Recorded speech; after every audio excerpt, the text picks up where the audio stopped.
Welcome to the Three Martini Lunch. Grab a stool next to Greg Columbus of Radio America and Jim Garrity of National Review. Three Martinis coming up. It is Monday. We're glad you're with us on the Three Martini Lunch. It's been quite a weekend, and we'll catch you up a bit, although I'm sure you've had plenty of time to follow along. If you're actually hunkering down and social distancing, you've probably had plenty of time to keep up with the headlines, given all the plans that have been canceled in the last several days and in the weeks going forward. We today have no good martinis. We have bad, and crazy, which is also bad. And the good news is today, Jim, that we're sponsored by Hydrant.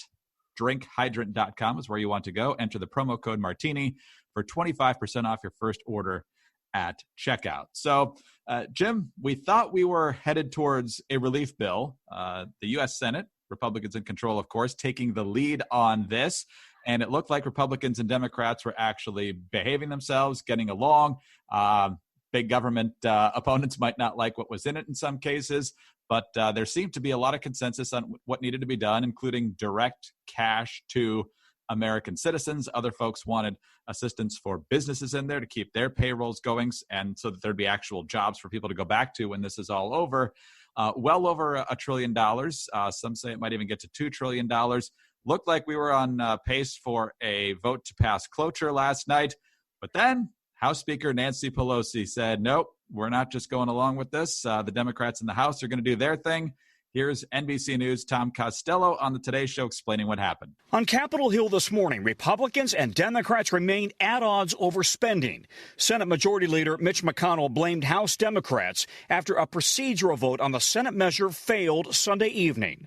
And the Speaker of the House shows up, and we're back to square one. Nancy Pelosi firing back. Democrats want more money and better protections for affected workers and their families. We'll be introducing our own bill, and hopefully it'll be compatible with what they've discussed in the Senate. But McConnell faces another major hurdle, with Rand Paul becoming the first U.S. senator to test positive for the virus, and several other Republican senators now in self-quarantine. So, Jim, this is getting complicated. You've got loggerheads now between the House run by Democrats, the Senate run by Republicans, and oh, by the way, we got a handful of Senate Republicans now quarantining themselves because Rand Paul has coronavirus and others are keeping their distance out of precaution here. So Republicans might not even have a functional majority here. Yeah, this is bad in multiple fronts in many ways. First of all, let's note the contrast between the first relief bill that the House introduced and passed, and the Senate pretty much passed it as is, because at that point, everyone seemed to have broad agreement. Speed was of the essence. I spent a lot of time on the editor's podcast last Friday making the point that this is not the time to spend a lot of time demanding a perfect bill. It really feels like there is a lot of lawmakers who are operating on kind of the late 2008 model of, we can't be bailing out these businesses, except the businesses aren't, this wasn't Lehman Brothers or any of the Wall Street banks making reckless investments or anything like that. When the government says people are not allowed to visit your business for reasons of public health, none of those businesses did anything wrong. None of them were reckless. And even if you want to make the argument of, they should have a financial cushion. First of all, let's face it, a lot of these businesses, including restaurants and bars and cafes and stuff like that, operate on pretty thin margins. But then the second thing is, nobody has a plan for what if they shut down the entire government. It is not reasonable to expect businesses to just hunker down and weather this. This is why you're seeing the mass layoffs. And there's a rather frightening chart put out early this morning showing the number of claims for unemployment year by year. As you'd expect, it spiked during the Great Recession, very gradually came down, been pretty darn low for the last couple of years. And then it went up like a straight line, straight up, not even, no curvature to it in a 1 week period, up to the peaks of the Great Recession. This is a huge economic storm hitting us. And the drum I've been trying to beat on this is, guys, let's do this fast. Yes. Is this by the way, is doing something fast a formula for smooth and perfect policy? No, but this is not a time where you have time to sit around and discuss what the perfect policy to get money into the hands of American businesses is.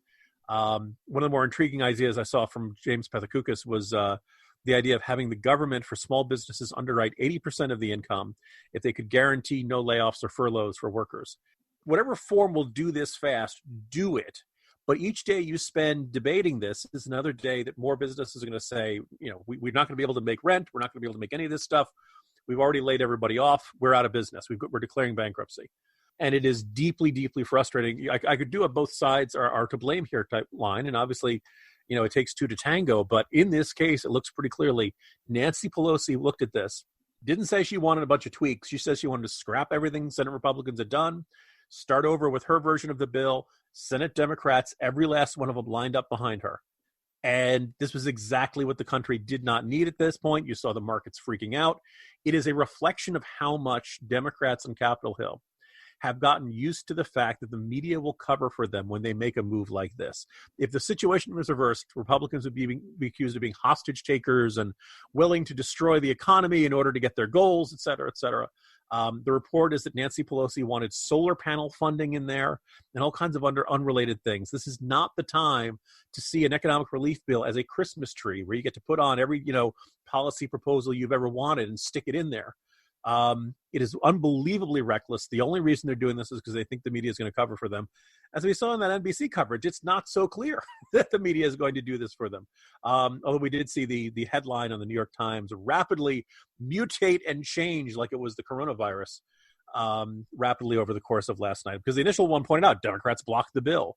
By the time people hear this, maybe they've dislodged the logjam. But if not, it is rather revealing that Mitt Romney, that notorious Trump enthusiast, is denouncing Senate Democrats full-throatedly on this. I mean, Mitt Romney is so angry about this, he's using contractions.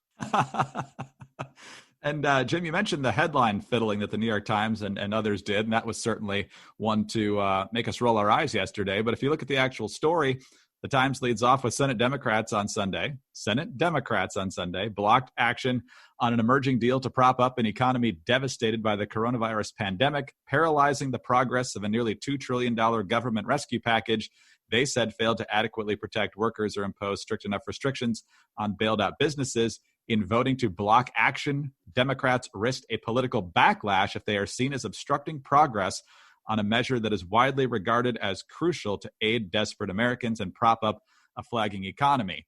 Now, for the New York Times to write that about Democrats, that's about as scathing as it gets. Like you said, if it was Republicans holding things up, the language would be much more harsh. But the fact that they're at least going that far is better than I expected. Yeah, I think, even all but the most partisan folks look at this and say, hey, guys, now is not the time to hold everything up with your desire for this proposal or that proposal or something like that.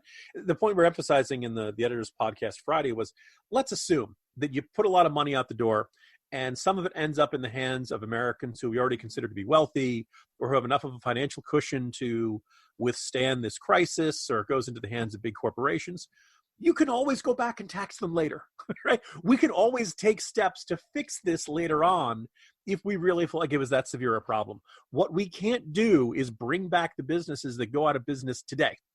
And we can't do it if they go out of business tomorrow, right? I think the argument is that the earliest government could put money in people's hands looks like April 6th. For a lot of people, rent and the mortgage is due April 1st. It seems like an astounding lack of awareness of how much the clock is ticking. Late last week, I'd had the attitude of, you're going to hear a lot of people, Congress is bickering or not wanting to waste money is not necessarily a bickering. This is not dithering. This is not indecision or something like that. This is, I understand these things matter, but this is a crisis that's really not like anything else we've ever faced before. And in a circumstance like this is when speed matters. And like I said, we have time to fix the other problems down the road. Some people don't get that, and some people really seem to think this is the moment to maximize their leverage for their, petty policy goals, which is, it's fascinating to see how many members of Congress seem to think only the other party will get blamed. Jim, quick exit question on this. We know that it's always been practice on Capitol Hill that you have to be personally present to vote. But now that you've got folks who are either diagnosed with coronavirus and there've been a couple in the House as well, and other folks who are quarantining themselves out of an abundance of caution, and other folks who are in the at-risk demographic, older folks who are serving on Capitol Hill, is it time, at least under these circumstances, to allow remote voting? Folks are very reluctant to change things that have been always done the way they're being done, but is this the time to change that, at least for the time being? Greg, I was kind of surprised they didn't have a plan for this already. You would think after 9/11, the possibility of either, I guess every plan for continuance of government had expected the ability for lawmakers to still be together, whether they were going to some remote mountain somewhere, or some underground bunker or something like that. It is really kind of striking that they didn't have a plan for this. Now, here's the thing. I'm not quite sure why you couldn't have everybody teleconference in, do the roll call over a giant, conference call or something like that. So there have got to be workarounds. I know people are saying, well, we've never done this before, and would that be constitutionally okay or something? Look, this is an emergency. You got to work this stuff through. You're already seeing jokes about Rand Paul going to the floor of the Senate in full biochem hazard suit or something like that. Hopefully it won't come to that. But I think if we don't, if Congress has not spent a lot of time trying to figure out how to hold a vote in a situation where not everybody can be at the same place at the same time, it's time for them to develop a plan for that immediately. All right, Jim. Well, one of the ways to stay healthy, whether you're self-quarantining out of an abundance of caution or you're just wanting to make sure you don't get the coronavirus, one of the best ways to do it is to stay hydrated. And did you know that 75% of us are walking around every day just chronically dehydrated?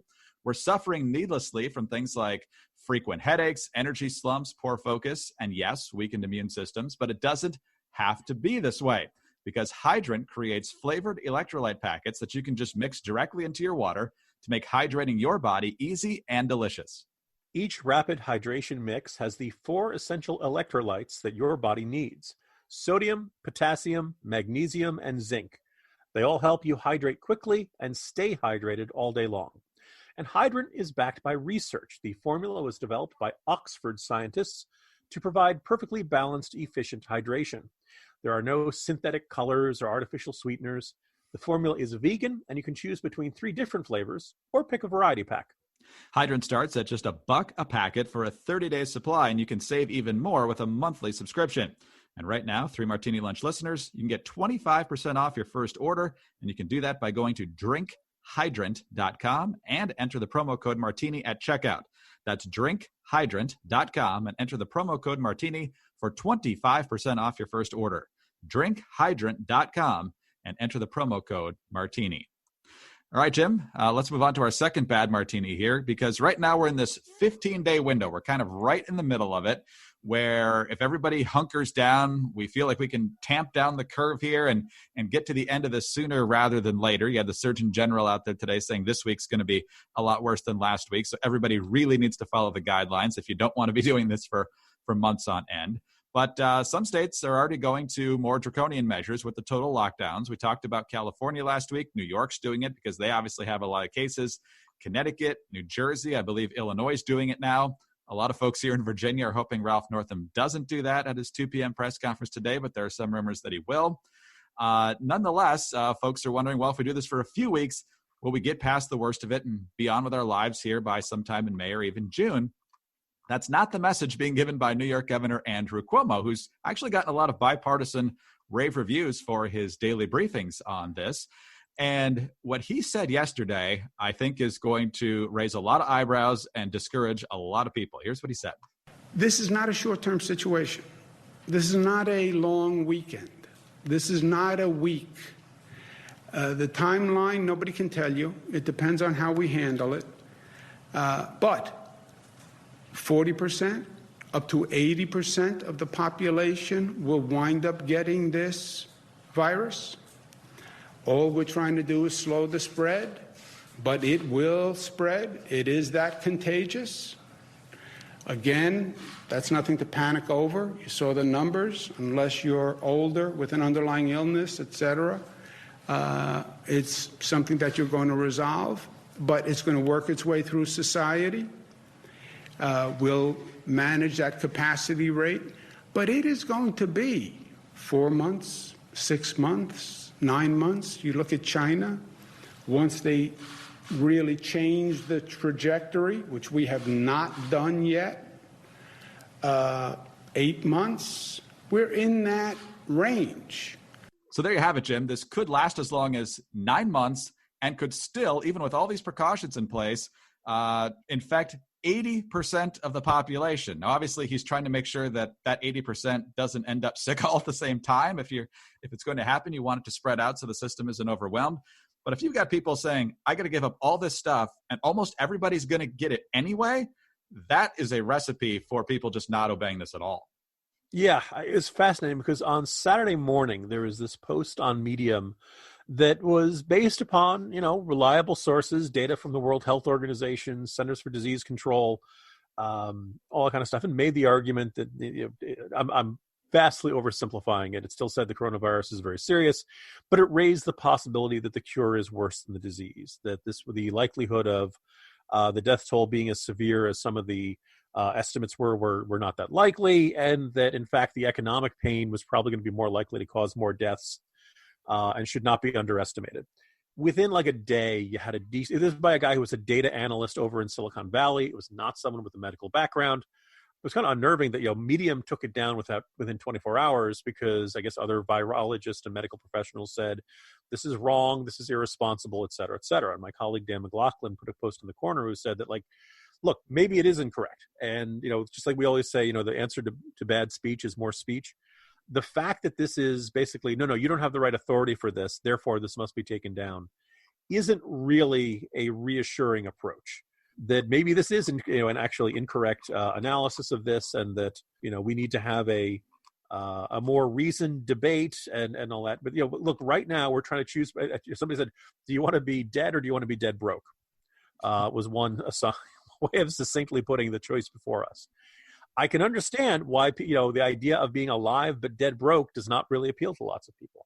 I think most Americans want to do the right thing. They want to help save lives, and that they will sacrifice as much as they are able up until they are no longer able. And we discussed in that last, martini, the sheer number of people who are at risk of losing their businesses, at risk of losing their jobs. And the thing that I think, we don't get is it's one thing, you lose your job. Okay, if the economy is thriving, you go out and find another job.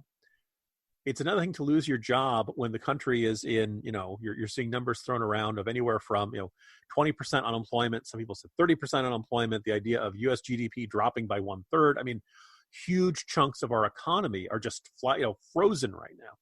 So if you're asking American people to sacrifice to the point of literally not leaving their homes, and it's been fascinating to watch one state after another say not merely self-quarantine, don't go out if you don't have to. It went from a handful of states to several, and this terrifying possibility that by this time next week, or maybe even within a matter of days, just about every state will have some variation of shelter-in-place laws. I was saying late last week, if this is the 1918 flu pandemic, if this is a once-in-a-century threat, then level with us. But I just don't think what Cuomo's floating around out here, the idea of Americans are going to stay in their homes for the better part of 4 months, 5 months, 6 months, and beyond. I don't think America. First of all, the amount of self-inflicted economic pain at that point might just be unbearable. Americans need to be persuaded just how many lives this is going to lead. I don't like seeing lawmakers speculate on camera. I think because they don't, I realize they're trying to keep things, the possibility open of worse news, and they don't want to be offering false hope and all of that. I'm not sure the laying out the nightmare scenario is going to be all that helpful, because I think if you do that to a certain number of people are going to say, well, we're going to die anyway, so I might as well go out and enjoy myself. I think that was kind of the attitude of some people on the beaches last week. Oh, by the way, Greg, I don't know if you saw, a significant number of spring breakers on the beach have now tested positive for the coronavirus. So way to go. We figured. All right, well, let's move on to our crazy martini now, Jim. And one of the things that we keep hearing, of course, is the guidance from the World Health Organization. It was huge news when it declared the coronavirus a pandemic a couple weeks back. But as you chronicled on Friday for National Review, Jim, the WHO seems to be doing a lot of covering for the People's Republic of China here. First of all, as you pointed out, that long after Chinese doctors who were being punished for it had discovered that there was human-to-human transition, the World Health Organization in early January saying there's no evidence of human-to-human transition. Mid to late January, not long before President Trump banned flights from China directly into the United States, the World Health Organization saying, there's no need to restrict travel. And now the World Health Organization is celebrating along with China, just taking as fact China's contention that it has no new coronavirus cases already. So if that's true, that's a good thing, Jim. But there's no reason to believe it's true based on China's track record. And the WHO seems pretty gullible here. desperately wanting to do something useful this weekend and having no place else to go, I spent a lot of time putting together a timeline of what we know about how the virus spread, what kind of information the Chinese government and the Wuhan regional government, local government were putting out about the virus, what the World Health Organization was saying, and what the U.S. knew. The United States government was not notified until January 3rd. Okay, that's about a month after the first cases started cropping up. Depending on when you count, and it's, there's not an enormous amount of precision, the first recorded patient's first symptoms occurred December 1st.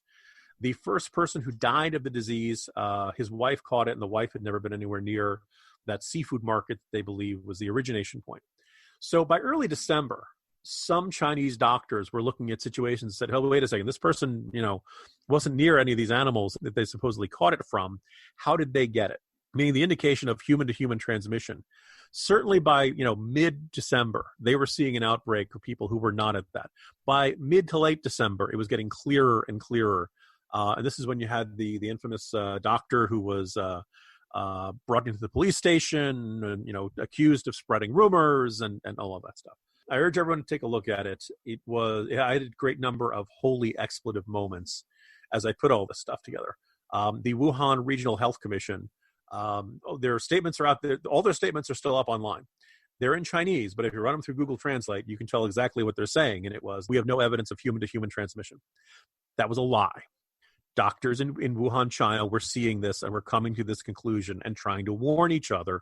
The local government and was sending, in its statements, and the national government, it was saying there's no risk of this. This is only being spread from animals to humans. Trying to lay out, and of course, the World Health Organization, pretty much until January 20th, when China came out and said, oh yeah, this can be spread from human to human.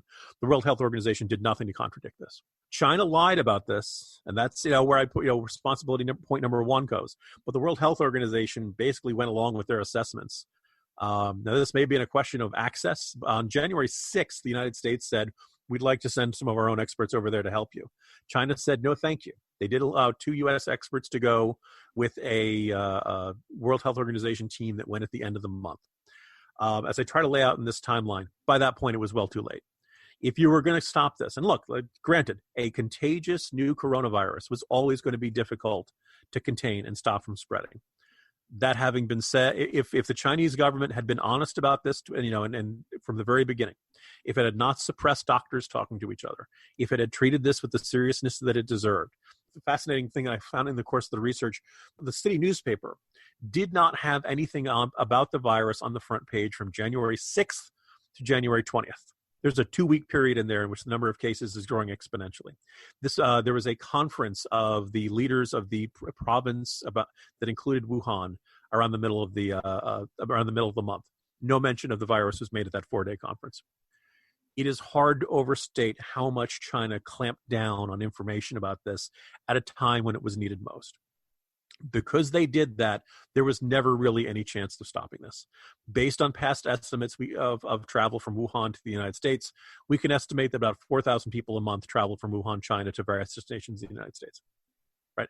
If you don't stop this very early on, you have no chance of getting it. Trump said a whole bunch of stupid things about this early on. I'm not going to dispute that in the slightest, and I got my own beefs with this president. But there was never really any possibility for the United States to stop this unless they would have stopped all transit from China from the very first inkling of when they got this. And even by then, probably some people were already into the country.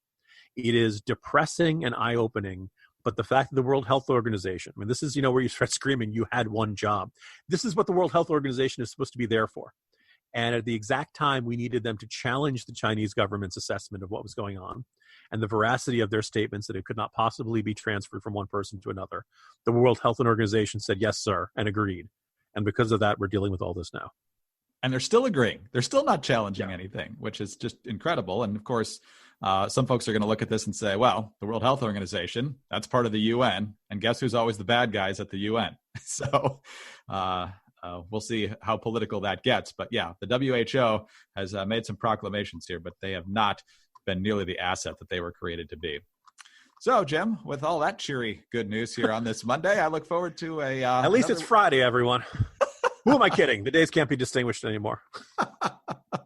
Another fun week of home podcasts for you, and we are grateful to you listening. Every once in a while, you might hear some chirping behind each of us as we're hunkering down with our families here. But do stay well, try to social distance, and stay away from others as best as you can. And we'll be back here on Tuesday. In the meantime, don't forget our good friends over at Hydrant, drinkhydrant.com, promo code Martini for 25% off that first order. Also, please subscribe to our podcast, The 3 Martini Lunch. Leave us a kind review. And remember that you can get those home devices to play our podcast as well. All you have to say is play 3 Martini Lunch podcast. Have a great day, everyone. We'll see you Tuesday.